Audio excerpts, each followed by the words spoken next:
Hola, muy buenas tardes. Good evening.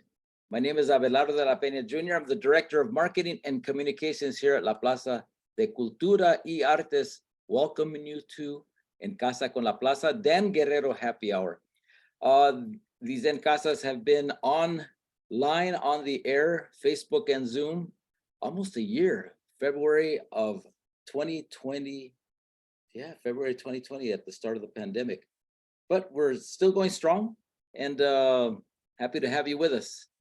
Thanks to our sponsors, Union Pacific Foundation and Kaiser Permanente, who've been generously supporting En Casa con La Plaza over the past few months. We've had a lot of different sponsors over the length of this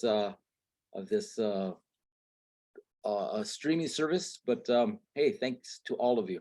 Before we get started, I want to let you know what's going on at La Plaza de Cultura y Artes, and I'm going to just share screen here with you. All right, let's see. Coming up in this Saturday, we have Plática. Oh no, that's the wrong one. See, starting off a little wonky already. Let's get it the right one. Here we go. We have April 15th, Pláticas at La Plaza, Hostile Terrain 94. That's in a couple weeks. It's a roundtable here at along with the people from UCLA. It's in conjunction with our Hostile Terrain 94 Undocumented Migration Project. So come on down for that. That's in a couple weeks. We'll be open this Saturday, closed on Easter Sunday. So please come on down this weekend. We have it's wonderful out here in downtown LA. It's not going to rain for a change. And you could enjoy our exhibits, including Hostile Terrain 94, Margaret Garcia exhibition. LA starts here along with Calle Principal. So that's what I got to say about what's going on at La Plaza. Also closing soon at La Plaza Cocina, which is our sister museum. There right across the street on Spring Street is the Legacy of Cacao. It's an exhibition which focuses on chocolates, one of the most popular foods in the world. So that closes on April 30th. So you just have a few more, 2-3 more weeks to check that out. We've changed the hours there at La Plaza Cocina. It's open on Saturdays and Sundays from 12 to 5. Closed this Sunday due to Easter Sunday, but come on down and enjoy that exhibit as well. If you go to laplazacocina.org, you can check out all the different classes that they have going on over the next few days. Tonight, they're having a Plática de Pruebas, the sparkling wines of Mexico, and I made it just in time to get a little bit of bubbly here. So it is a Dan Guerrero happy hour after all. And to make sure that it is a Dan Guerrero happy hour, we have with us Dan Guerrero himself. So please zoom in, Dan. I was just writing myself a note, and I'll just have to remember it. How are you? I'm doing well, thank you. How about yourself? You guys continue, and I say this all the time, but it's incredible how much programming and how much goes on there, and you're not the biggest staff in the world. No, we got, just a handful of dedicated, passionate people here who come, who just give all of themselves to make this place run and to really meet the needs of our community. It's true. I mean, I love being a teeny part of the family there. It's such a beautiful and impressive museum. And in the museum world, it's still, you're kind of newbies. What is it, 10 years, 11 years, 12? Yeah, we're running on our 12th year. In fact, in April of 2021 is when we first opened the doors. 2011, excuse me, in which we first opened the doors here at La Plaza. And you have been a part of it all along. In fact, if you go to our Instagram page at La Plaza LA and our Facebook page, you have a little message from Dan Guerrero inviting everybody to come on down. In fact, we put you on on TikTok, Dan. You're now a TikTok star with more than 150. Finally, I've been trying to break into TikTok for years, so I had no idea. No, it's true. I was there opening night, and I've been there by 18 million times since, but I do love it there. And thanks to Gloria Molina, and I guess Villaraigosa was mayor at the time, and in terms of city funding, and I'm sure it took I can't even begin to imagine. Although, you know what, the very first time, this how far back I go, I was at a meeting and I saw the blueprints. We were looking at blueprints, Gloria and a whole bunch of people. And I thought, I'm never going to live long enough to see this place, but I did, and here you are. Here we are. All right. Well, I'm going to go away. Okay. So get the conversation started with your special guest. Well, she's not that special. No, she is. She is. She's a longtime friend. That's why I can say it too. Okay, so educator, author, community activist, actor, in no particular order. But all those hyphenates for me, I'll boil down to one word: historian. That's what I think. Now, she may agree. I think she might. So let's find out. So zoom in, Roberta H. Martínez. Oh, hello there. Are you surprised how bilingual I am? H. There you go. There you go. You're doing better than me, probably. What is the H? Nobody knows. It's a mystery. You mean your birth certificate says Roberta H. Martínez? No, it doesn't. But if I wanted to let you know, I would share. It is a name that I have never liked. And here's where it starts. Yes, historian. But the other part of it is that when I was born, my parents named me with names in Spanish. The hospital decided that that was not going to work. So they changed my middle name into a name in English. No way. And you were born in Chinatown, I believe, right? I was, Dr. Monkyu Kwong did the cesarean for my mom. So I'm the Chicana that was born in the French hospital in Chinatown. That's the way I began, just kind of learning about this city. It's a very interesting city, isn't it? Yeah. Well, and my dad, it's interesting, with doubling everything that you said about La Plaza, Calle Principal, there is a little kid that's up there, you know, as you walk in over to the right, up above before you get to the tienditas, there's a little mocoso. That could have been my dad, because my dad was born in Los Angeles. And he was all up and down the old Chinatown. He was born he always lied about his age, but he was born in 1914, he said. Wow. No, he's not one of the little shoeshine boys. There's a photo of shoeshine boys. No, it's not shoeshine boys. There's a little kid that's standing there with like a sombrero on his head, and he's very dark and indigenous looking. And that could have been my dad, because that's the way he looked. He was one of 12 kids that lived in the area. We should say is a what's the word I'm looking for? It's on the second floor, and it's like they recreated. That's what I'm looking for. Recreated a street in Los Angeles back in those and days. They have different shops that people would go. It's a very, very practical kind of approach to public history. So you can bring little kids in, and they can look and see what people were wearing on their heads and all these other sorts of things. It's fun.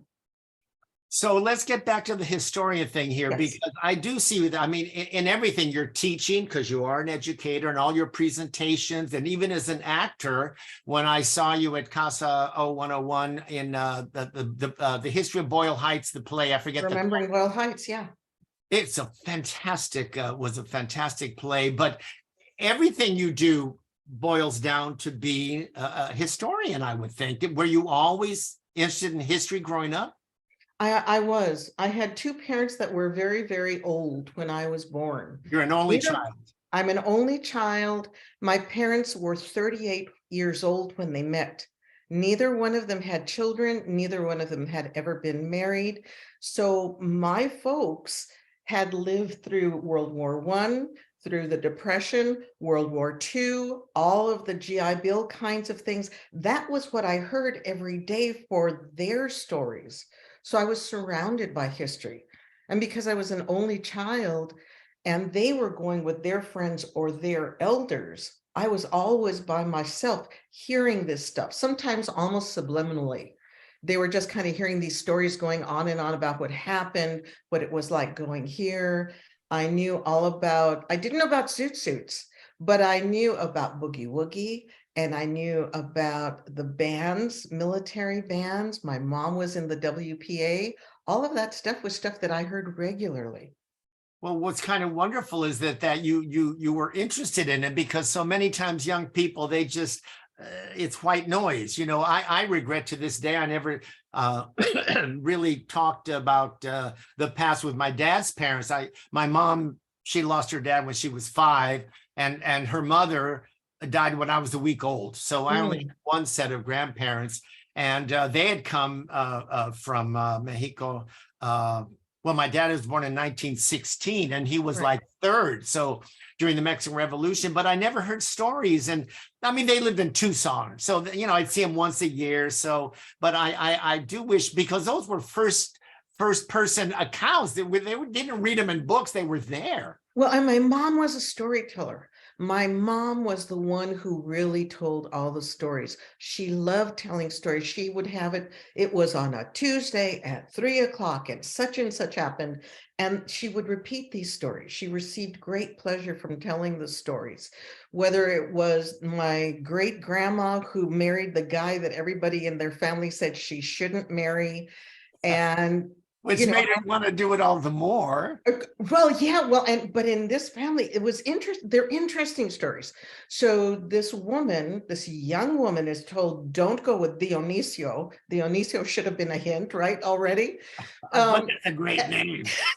And if you're going to go with Dionisio, if you're determined to be with him, then you're going to walk behind the cart. You can't ride in the cart. And she did that for a year. And then she married him, and then he was a philanderer. And and then she going around, a lot of that. Yes, there was. And at one point, you know, she was pregnant with a baby. He came home drunk, and she just stood behind him, determined to not have him hit her, because he used to abuse her. And he was so drunk that he passed out.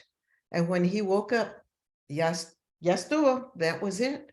So when you hear stories like that, it sticks. It's a novella. It's a novella. Now, so you're an East LA girl. Yes. But you write a book in 2009 titled Latinos in Pasadena, which is part of the Images of America series from Arcadia Press, right? We have a book cover of it. It's a wonderful image there. Why was it important to learn about Latino history in Pasadena? I mean, a lack of Latino representation in history is not that uncommon. So what intrigued you? I love that photo, hot tamal. What intrigued you? There's nothing worse than a cold tamal. What intrigued you about Pasadena? I know you had moved there, but what moved you to? I lived here so I went to Garfield.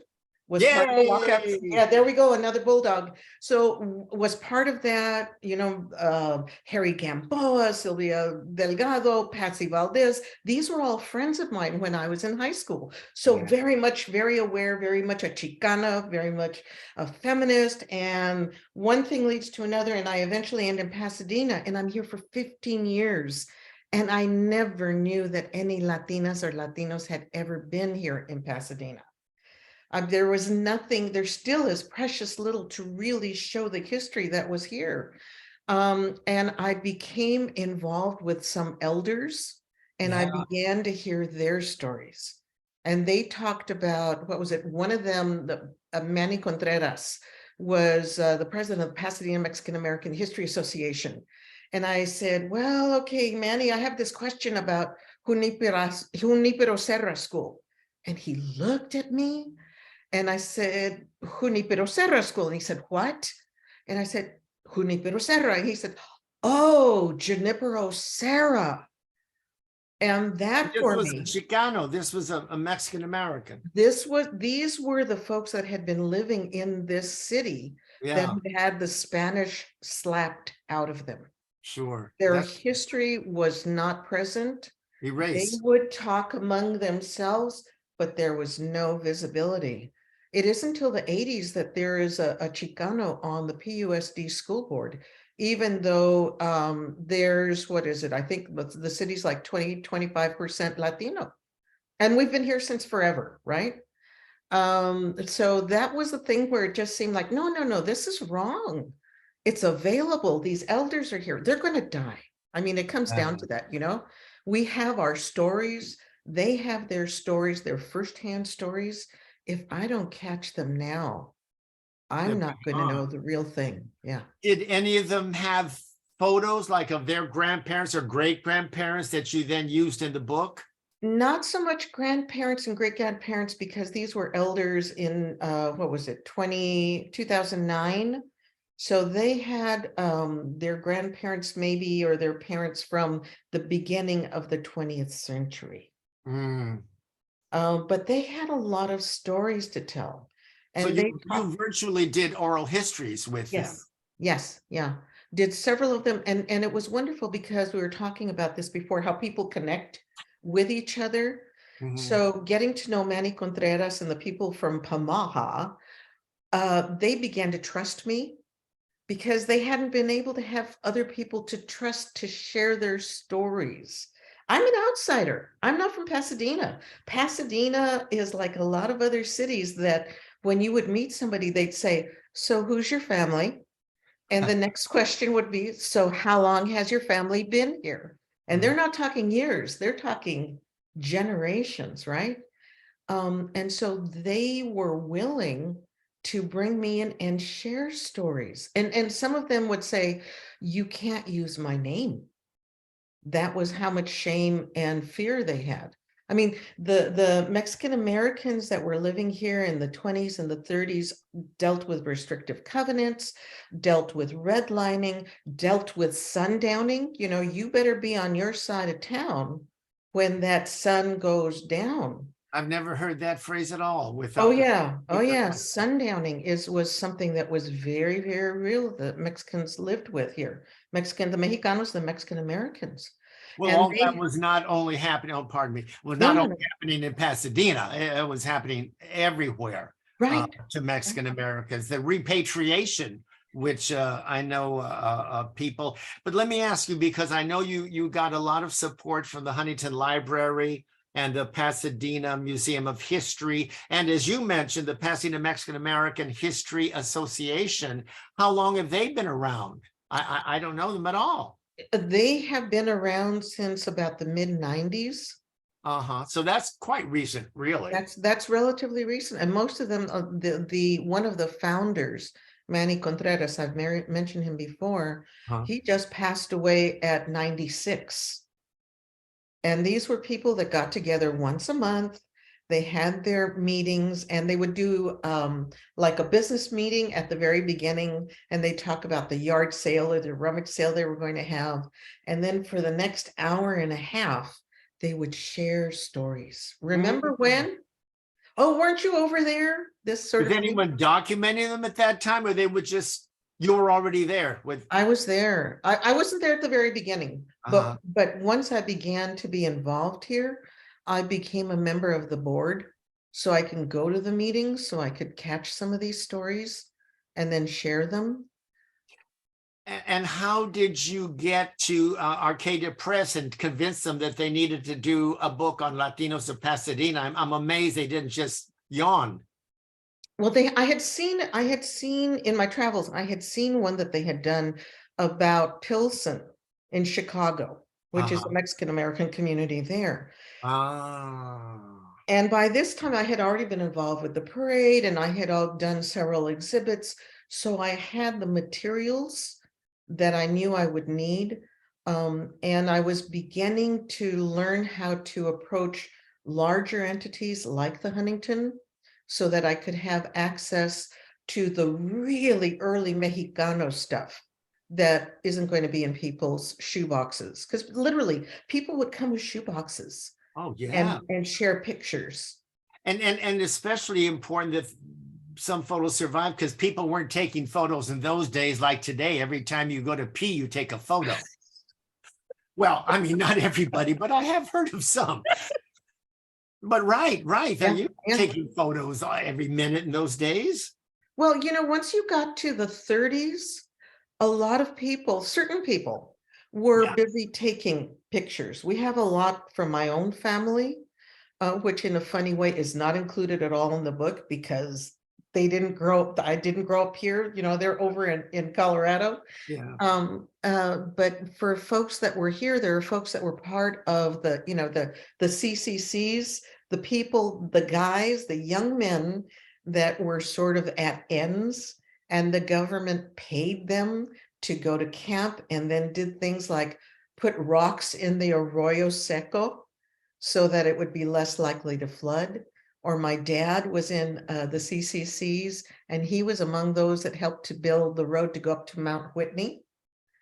Wow. So, yeah. So there's a lot of those pictures, and every once in a while there'd be people that would do it for themselves. And then sometimes there would be organizations that would be documenting what was happening with the workers. But because I knew the people that were here, they could give me the name of the person in the picture. Wow. Wow. Luis Garza did the show recently, an amazing photographer, and he says that people often will look at photos that he took, during the Chicano movement, and they'll go, "That's my tío," or "That's my," they would identify them right there. Well, one of the first times you and I really met was I did a real quick and dirty exhibit. Well, it wasn't that quick nor that dirty exhibit of your dad, the 6 eras of your dad. I didn't realize till recently.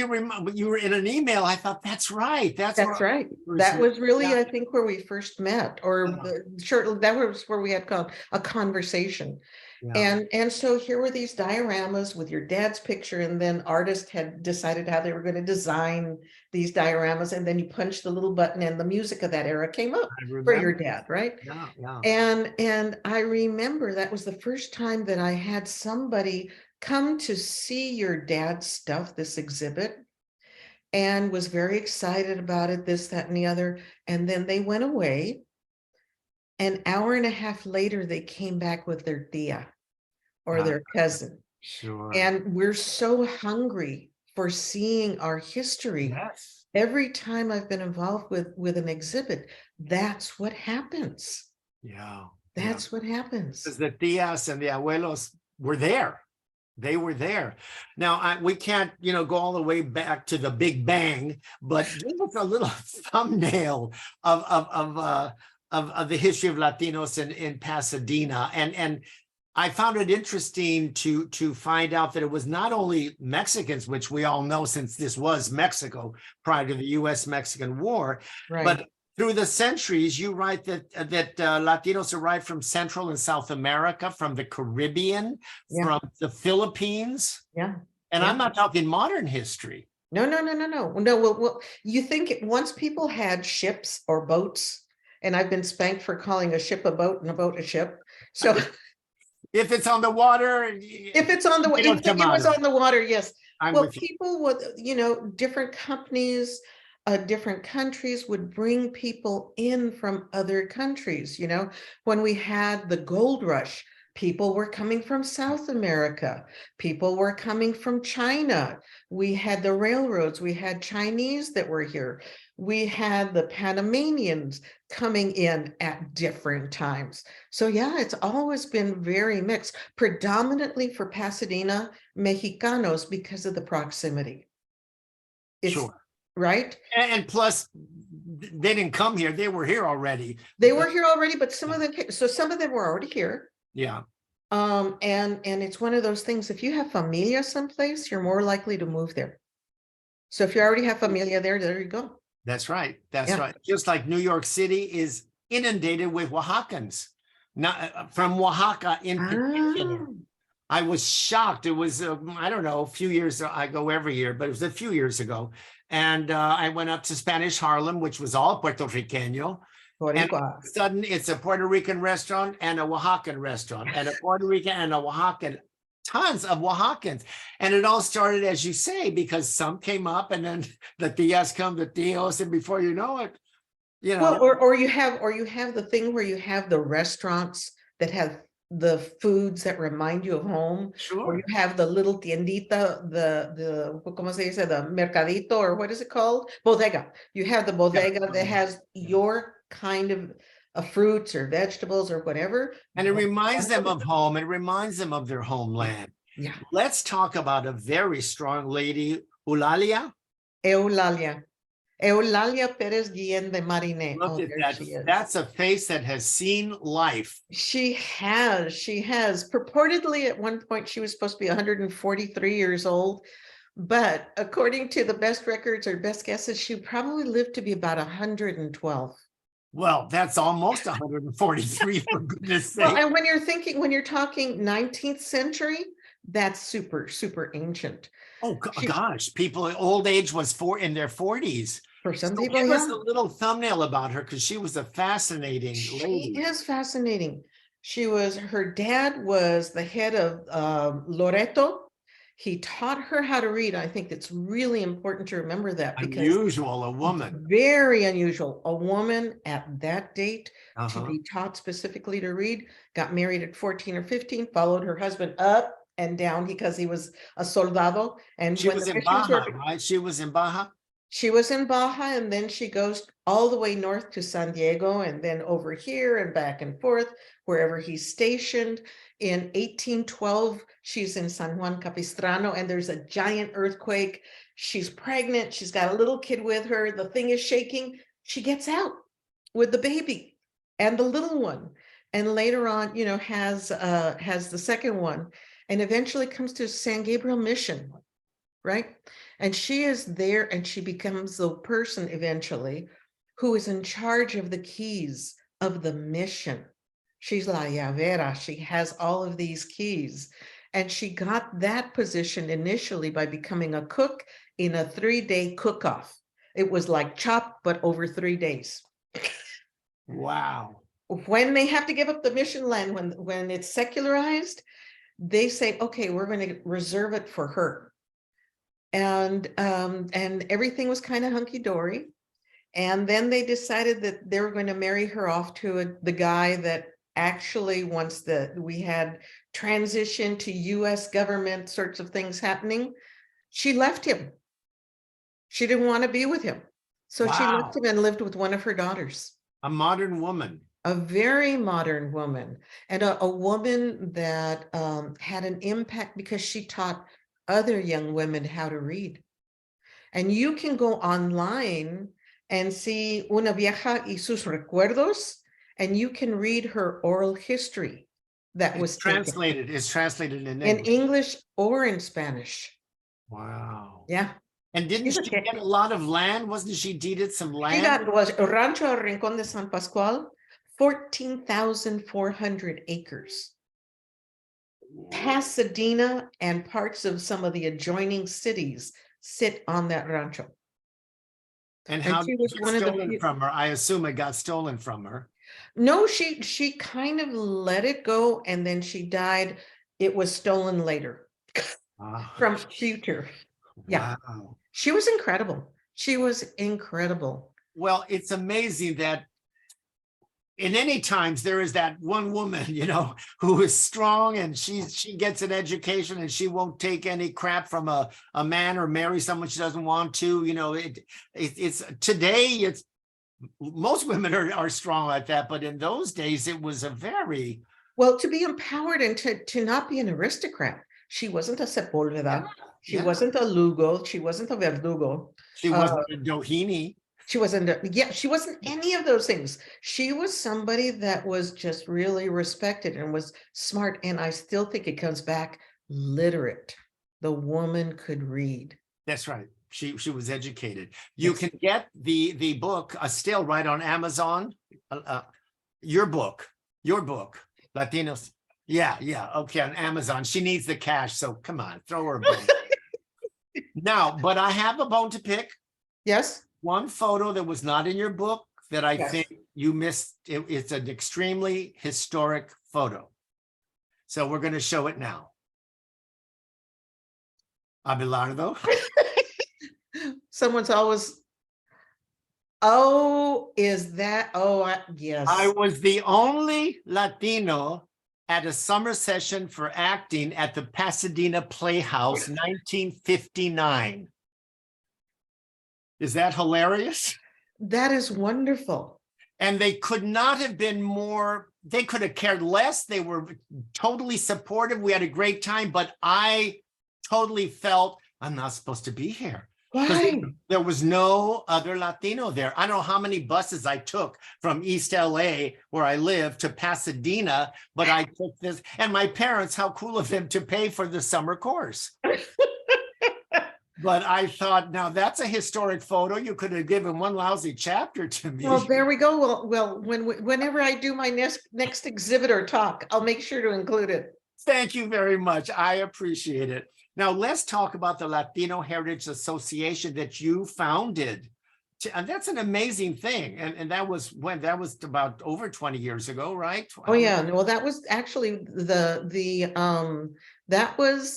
was the parade that started the organization. Oh, the parade. So, and the It parade was, would be in this 25th anniversary. yes, I was, and it had started, I went, being from East LA Yeah. and having seen my grandpa in Pueblo, Colorado be a grand marshal, I was living here, I was becoming more involved, I was getting to know these seniors, and I love things Irish. So I had gone to the Irish parade on Green Street here in Pasadena, because we love our parades here. Yeah. And I looked around at the crowd and I thought, I bet you there are as many, Latinos, Chicanos, lo que sea, here as, and so worked with a couple other folks, and we were able to establish the Latino History Parade.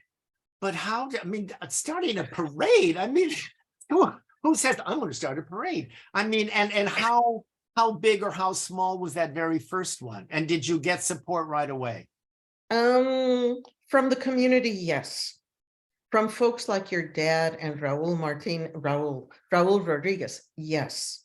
The designer, the greatest designer. The great, yes, Raul R. Rodriguez, who was wonderful. And a lovely man. We were rained out the very first time we were going to do it, and talk about not knowing what I was doing. We were rained out, and I spoke to the police officers, and they said, well, the bill is still going to be due. Y yo como tonta, I said, excuse me, but we let you know we weren't going to do it. How could we have to pay for it? I had a lot of lessons that I learned while I was doing that. And did you have to pay, or did you? Yeah, well, they had already, well, to be fair, they were providing service. They had people that had made They had done their work. Yeah, it was a lesson for me, right? The other part of that lesson, though, was it took us about 13 years until we were able to, like other parades, have other entities pay for the police. And not have to raise it ourselves. So you got more clever. Good for you. And you had an astronaut. You had we had an astronaut with Dolores Huerta. Your dad was our very first grand marshal. Wow. And it meant it was so meaningful to the elders, because they remembered him.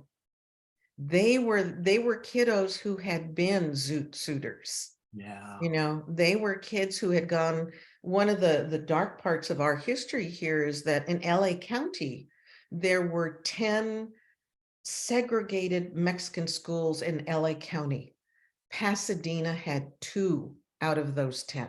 Wow. And so the kids that had been there, to see Lalo Guerrero coming to Pasadena to actually acknowledge their existence and then play a concert for them and wave to them, it was huge. It was huge. And your dad loved it, of course. Oh, yes. He loved parade. Well, he was a parade. He was always a parade. and I loved your dad so much, still do. And he shared so much of his history, and parts of his history from where he was in Tucson were in some ways so similar to what was happening to the folks that were living here, because they were somewhat isolated, as opposed to my growing up in East LA, everybody else was a Martínez, a Sanchez. You said you had one parade rained out. How about this photo? Because it's a funny story. When La Marisol and I were co-grand marshals. Look at you in purple. And so is La Marisol. Yeah, there you go. As you see, ladies and gentlemen, we are in a truck. We were all supposed to each have our own vintage automobile. And none of them showed up. And so they shoved us all into one lousy pickup truck. And we went. And not only do you have La Marisol and you and the other members, You also have there the assembly member, or at that point, I think she was the state senator, Carol Liu, and one of our council members, Jackie Robinson, and the gentleman in the yellow shirt is the mayor of the city of Pasadena. You're kidding. And you shoved us all in one. Well, we had fun. We had fun. Well, And it was community. I mean, by that time, because that was our 15th year, that was the last year that I led it. And by that time, the people from the community and the elected officials, they knew that this was really meaningful and that we were working hard. It wasn't like we were just being flaky about what we were doing. It was the And we would figure out some way to make it work. Yeah. We would have a good time and make it work.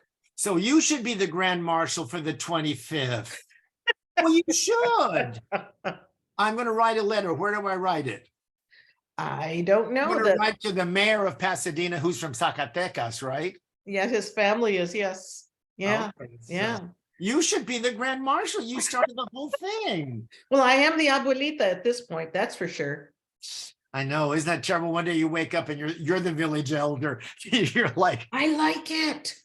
I like being the village elder. yeah. Well, you're not as elder as me, but you're close.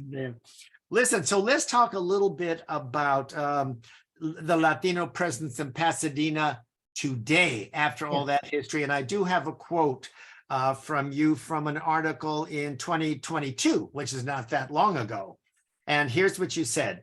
Despite the size of Pasadena's Latino population, it rarely is addressed. Most of our experiences and our history remain fairly invisible.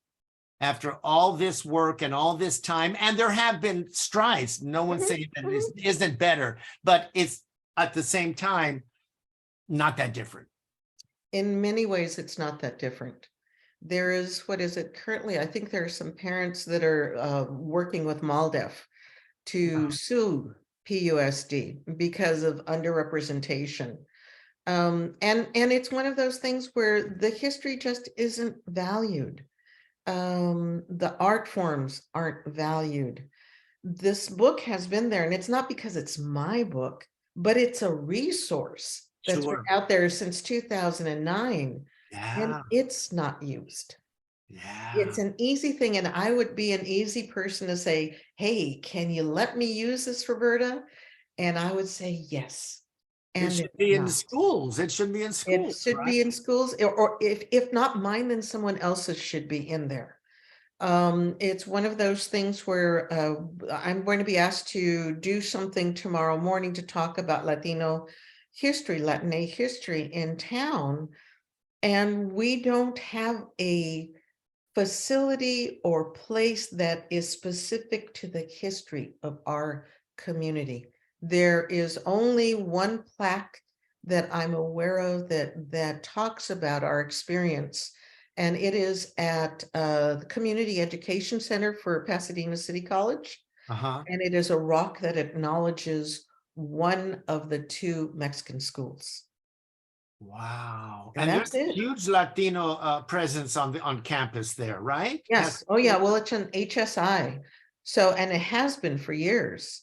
But it's just not visible in a way that it should be and it could be. I don't know.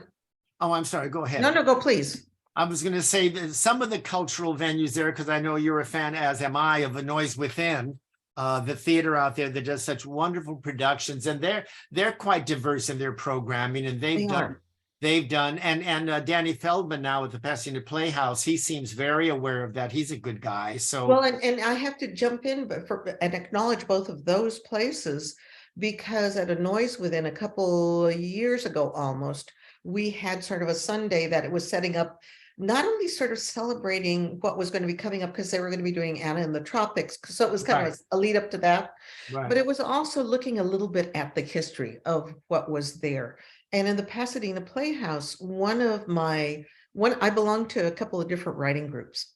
And one of my friends wrote the Rio Grande anthology that you had one of the monologues that was part of that. It was 30 monologues. And thanks to Danny, we were able to stage a reading in the Carrie Hamilton Theater at the Oh, yeah, the Pasadena one Playhouse. upstairs. Oh, fantastic. Yeah, He's a yeah. good guy. He's very smart. He's doing a wonderful job since he took over there, I think. And Culture Clash had their play there. I forget what it was called, but it was a few years ago. So Yeah, yeah. yeah. So some of the cultural institutions at least are addressing that audience. And as we've said many times, it has to be consistent. You can't just do a Cinco de Mayo holiday, which isn't even a Mexican holiday, Right. but you can't do a Mexican-American play or a Latino play on Cinco de Mayo and think you wooed the audience and they're going to start coming to your theater. Yeah. It's a hard thing looking at it from the perspective also from the institutions. So what do you do in that transitional period, or how is it that you reach out so that you bring an audience that maybe has never been there, maybe hasn't been to that style of theater, and then you have your folks who are sustaining already, for whom that would be a big leap to see maybe some of these different forms of entertainment. It's a hard thing for entities and their boards to deal with. It is hard, and it's universally challenging. You know, there are lots of theaters that are dealing with that, just as they're trying to woo younger audiences, because Yeah. you go to a theater and everybody there is hair my color. Yeah, yeah, You know, it is a challenge. yeah, I don't want to run no theater. I'd rather concentrate on getting me through life. I can't be doing that too. Let's talk about, because you were performing as a child, and we have a photo of you as a grown-up lady when you were in the play that we talked about. Remembering Boyle Heights, yeah, too. Yeah, it's a Yeah. lovely photo. And you were talking in that point, you do a monologue about the repatriation, as I recall. The deportation, yes. Yeah, This is a woman who, this is actually, so what they did was they said, okay, we were going to do this. The first night we were reading through, this was originally by Josefina Lopez and Corky Dominguez, but right. they wanted to collaborate with the actors.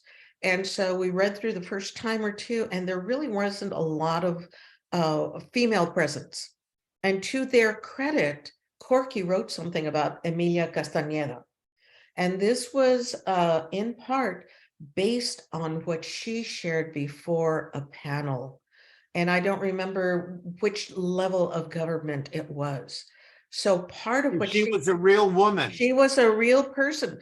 I wove in, I added some of it. I added, because she didn't experience the being slapped if you spoke Spanish, because that was something that was not an atypical experience. Common. Yeah, it was very common. Very common. And so I thought it was really important to include that, and to include for her, she had been born here. She wasn't being repatriated. She was an American citizen. And part of what was so upsetting to her was, this is her country. She doesn't speak Spanish. And you're going to send her, my dad is going to take me to Mexico. I don't know those people. And then once she gets down there, they're mocking her. Of course, she's an American. She's a pocha. I actually have a little bit of the monologue. I won't do it as well as you, I'm sure.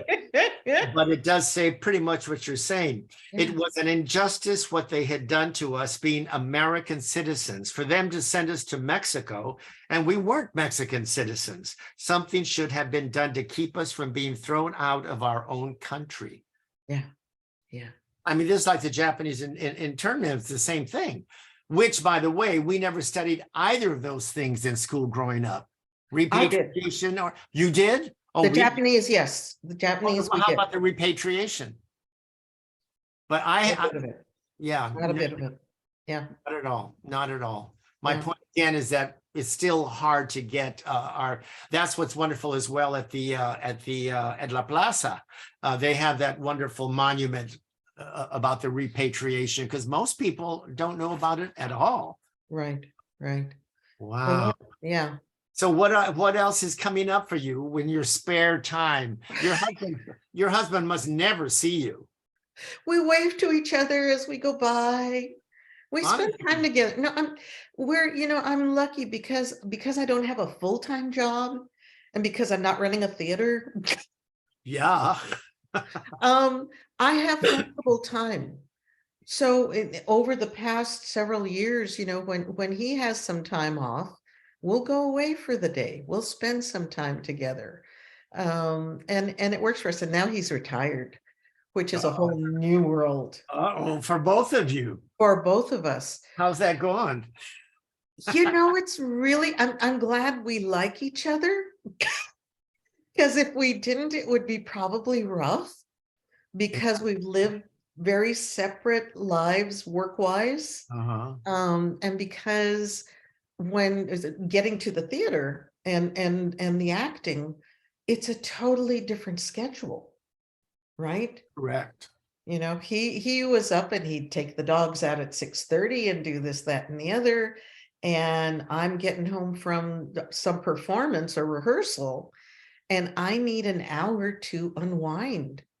And so maybe we'll have a little time chatting, and then it's a matter of, I love you, see you. Because I need to. And so you're going to continue acting too, on top of everything else. I think I am. I think I'm enjoying the acting still, but I really love writing. And it turns out that I also really love directing. Once a mandona.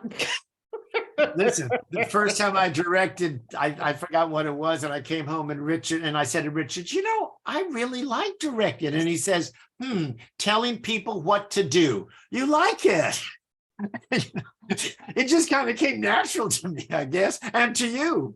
And to me, well, and also the teacher. I think it's a little bit, I have benefited from having been an actor and all along writing, and because of the lectures and things that I do, You being do a so many storyteller. presentations. Yes. Yeah, being a storyteller, so I'm comfortable with that. Yeah. And then having your own piece that you've written, I like to direct it, because if it's not working for the actors, I don't have to think, oh God, what am I going to tell the playwright? I'll just go, gone. Right there. Right Cutting there, the right chase. there. Yeah, We yeah, could yeah. go on for hours, I know, but I think we have some Q&A going on. Is there anything you want to say that we didn't get to or anything?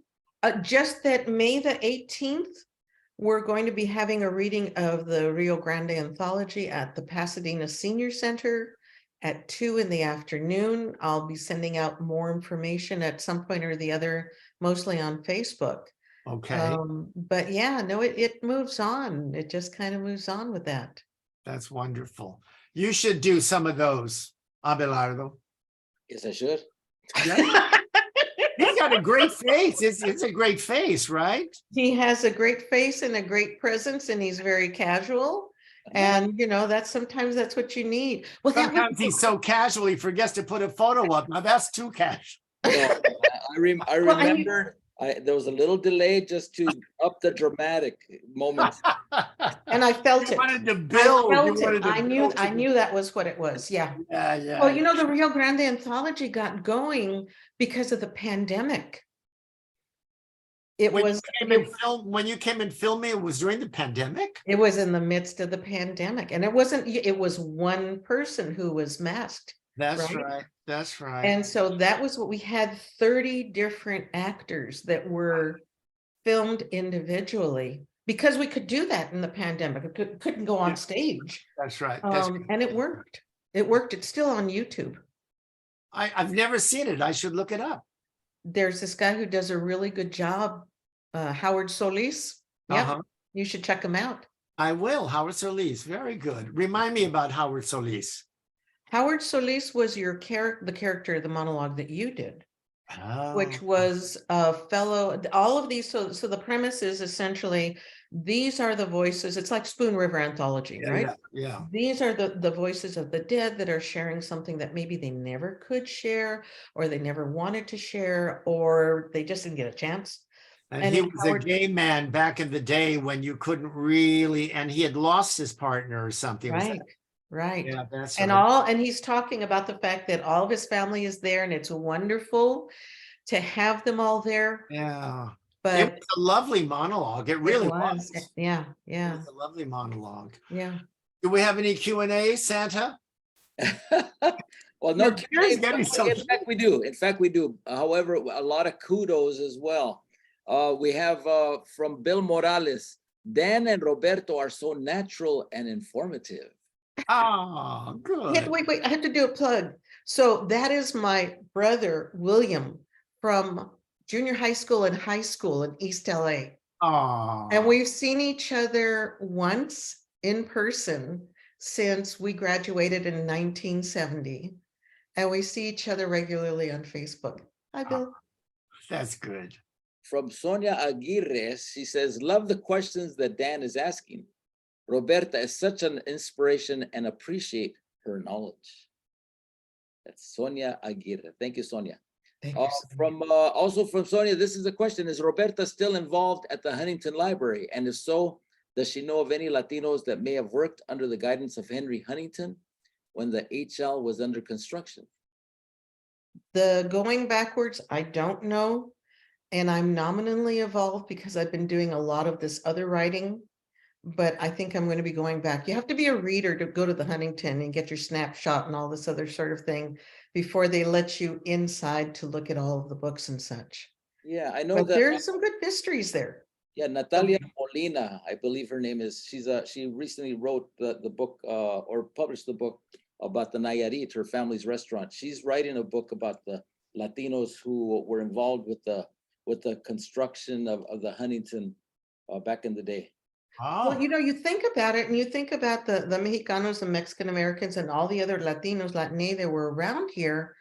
Who is it that's going to be doing the cement laying and the bricklaying? African Americans, Japanese, you have all of the folks that are doing those sorts of jobs. and we're talking skilled labor. We're not Skilled talking labor. digging ditches. We're talking tile setters and skilled. It runs the gamut. It runs the gamut from the people that are doing blood, sweat, and tears to dig the ditches. Yeah. To the people that are figuring out, how do I make this cornice work? That's How right. do I do this? Yeah, it's a wide range that has been here and that has been doing it. So I don't have a good answer for her, but if I can help, I will. All right. We have Josie Nerecio. She's saying Roberta is a great director and that Howard Solis was a great performance. Thank you, Dan Guerrero. Oh, thank you. Josie was the person who wrote the Rio Grande anthology. She's a brilliant writer. That's one of those things that's really exciting about where we are right now, is that folks like Josie are beginning to get recognition for their work.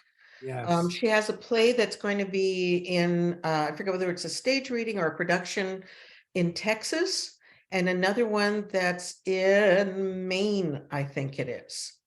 The monologue that I did was beautifully written. It really was. So thank you. Yeah. Yeah, and Kathy Bautista shared the YouTube link for the Rio Grande anthology, which I shared there on the chat. Oh, good. And on the Facebook comment section. And on Facebook, we have Liz Espinosa saying, feeling motivated, Roberta, let's meet soon. Wow. Liz is a wonderful artist. She does papel picado, the old-fashioned way, and she just does a whole variety of the arts. I mean, one of the things we didn't talk about that was fun was I was on the Arts and Culture Commission. And so I had a chance to get to meet all of these different artists and then get them involved with things like the parade in Jamaica. Right. Cristina Frias, bravo to Dan and Roberta, two of my favorite people. Roberta is such a gift. Her wisdom, kindness, and warmth has been a great comfort to me in recent years. She may not know this, but I consider Roberta a mentor. Did she mention that she played Dorothy in Wizard of Oz? Oh my God. Who, you played Dorothy and the Wizard? I know that you had Shirley Temple thing going on when you were little. When I was in the 7th grade, my very first semester at Robert Louis Stevenson Junior High School, I played Dorothy. Yeah. Someday I'll tell you the story about what happened when the bed started rolling down towards the trombones. Okay. All right, then we have Linda Vallejo. She's enjoying the conversation. What are you currently writing and what are your topics, Roberta? Oof. I've been doing more acting than writing, and so I'm going to go back to the writing. One of the things is a parable play, and not a terrible play, a parable. It's a fine line. It's a fine line, yes, and I hope to find it, right? And it has to do with pan dulce that grows on hedges and things that happen along that. I'm also actually going to go back. I did a play. Most of my plays have are sort of instigated, or the catalyst is real. So one of the plays I want to go back is my full length, La Ventura. And that was the one that was informed by my tia Ventura, who was a scary, scary woman. She had one eye that was clouded over and was one of these señoras who married a guy. She got syphilis, lost babies, eventually left him, went back with her family. And then Pancho Villa's men stole her dad for ransom. And she went up and she went up to Pancho Villa and said, "You're not supposed to be doing this." And so there's a play about that. And I want to go back and finesse it. Wow. And we have Yolanda Rodriguez. Thank you for acknowledging Corky Dominguez. Such We love Corky. Yeah, such a solid force of Latino commitment to our stories in the theater. Absolutely. Absolutely. Love Corky.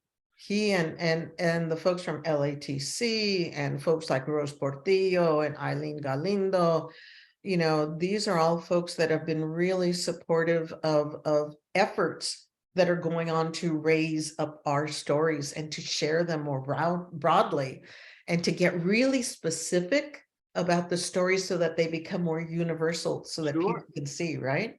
The more specific you are, the more universal it is, which is kind of odd if you think about it, but it's really true. Yeah. You know, because it's all the same thing. It's relationships, it's family, we're all the same. That's why I don't understand what all the fuss is about and everybody hating everybody. I don't get it. Anyway. And here finally, Bill Morales, off topic. Dan, my cousin was the baritone sax player for the Impalas. I appreciate your role as a musicologist for the East LA music scene. He's confusing me with my brother Mark. My brother Mark is the musician. Well, there you go. But thank you anyway. I'll tell Mark. The Guerrero brothers are at it again. Yeah. He's 9 years my junior, so he was part of that. You know, the garage band scene in the 60s. I was already in New York by that time. Yeah. Right. I guess that's it. You know, I never toasted you, Roberta. Do you have a beverage? What is it? What is that, wine? Red wine. Ah, you're a weakling. Yeah.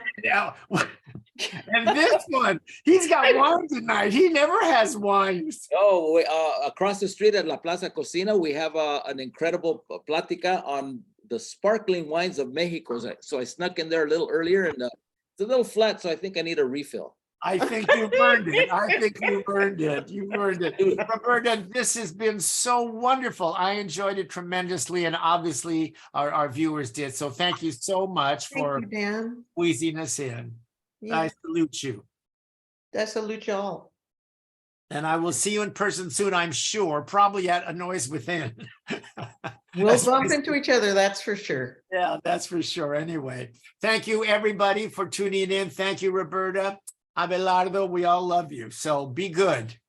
Love you, Dan. Bye-bye. Love you, Abelardo. Bye. I hope you were referring to Roberta and that be good, because it doesn't happen around me. Anyway, thank you so much for joining us out there on En Casa con la Plaza Dan Guerrero Happy Hour on this beautiful Thursday evening, no rain. Let's see, you could catch, if you didn't catch this entire episode, this session of En Casa con la Plaza, or would like to see it again, we'll be posting it on our YouTube page at La Plaza LA. It also lives on our Facebook page at La Plaza LA. You could catch all of our upcoming events, including Dan Guerrero's next happy hour, which, Dan, who's on? It's me. I accidentally disappeared. I didn't mean to. I didn't. Oh, Dan. Since you're here. I know it's embarrassing. I want to say thank you very much, Abelardo, and I will see you very soon. Okay. Oh, yeah. In fact, next week on the 12th, we have the Mexican American Educational Cultural Foundation.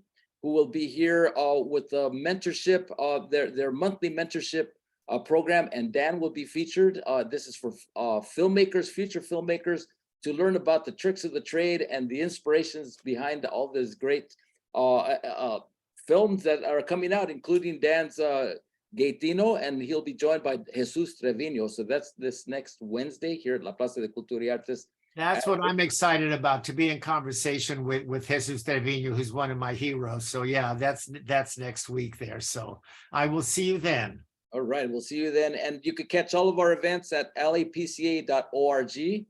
That's our website, also on our Facebook page at La Plaza LA. Y con eso, well, thank you to our sponsors, Kaiser Permanente, Union Pacific Foundation, and to all of you who joined us tonight on Dan Guerrero Happy Hour. So we'll see you soon. Bye-bye. Muy buenas noches a todos.